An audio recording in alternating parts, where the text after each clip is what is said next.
This visualization mirrors recent anxiety in the crypto markets. Prices have dropped sharply, with Ethereum falling below the critical $2,000 threshold for the first time. Billionaire investor Mark Cuban recently announced he had sold his Bitcoin holdings. He argued the asset failed to deliver on its primary promise to act as a reliable hedge against inflation. Casual retail investors are following suit. Frustrated that cryptocurrency is lagging behind traditional software equity rallies, many are simply dumping their assets, a behavioral trend analysts are calling rage quitting. But institutional players are taking the exact opposite approach. Tom Lee, co-founder of Fundstrat and chair of BitMine, is aggressively buying the dip. BitMine recently purchased another $52 million worth of Ethereum while retail investors were selling. Lee argues the thesis is far from broken. He points to the convergence of tokenized assets and the rise of AI as the new future of money, a shift he believes positions Bitcoin to reach a valuation of $2 million per coin. While retail investors react emotionally to short-term price drops, institutional money is trading on long-term structural logic. To understand this massive valuation gap, we have to decode the mathematical model they are using. To see where that $2 million figure comes from, we have to strip away market sentiment entirely and look at the absolute quantifiable drivers of the asset's value. This scatter plot tracks Bitcoin's price against user data. A trend line reveals 87% of its rise is explained by total wallets and transactional activity. This is Metcalfe's law.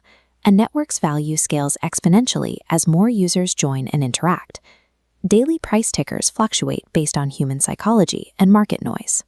The underlying base value of the digital asset, however, is strictly anchored to this expanding network growth. As long as absolute adoption and network usage continue to expand, the mathematical baseline for Bitcoin's value is engineered to rise. So what happens when this endlessly expanding network effect is measured against a traditional, established financial benchmark?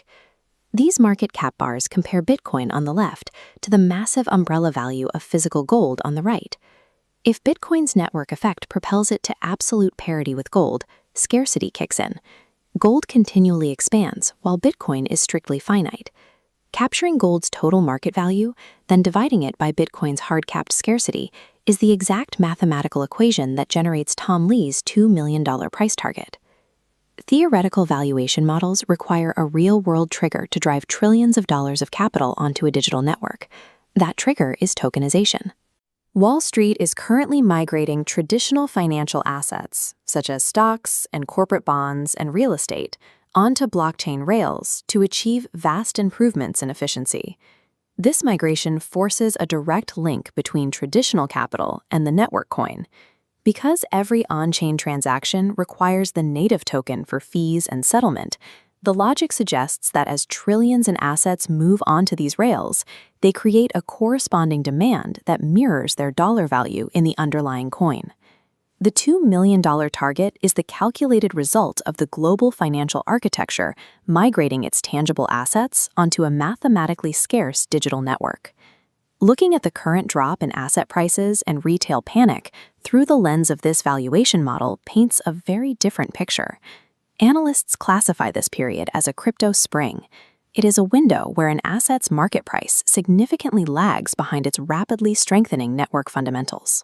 This temporary divergence is exactly why institutional treasury firms continue to accumulate massive amounts of cryptocurrency at a discount.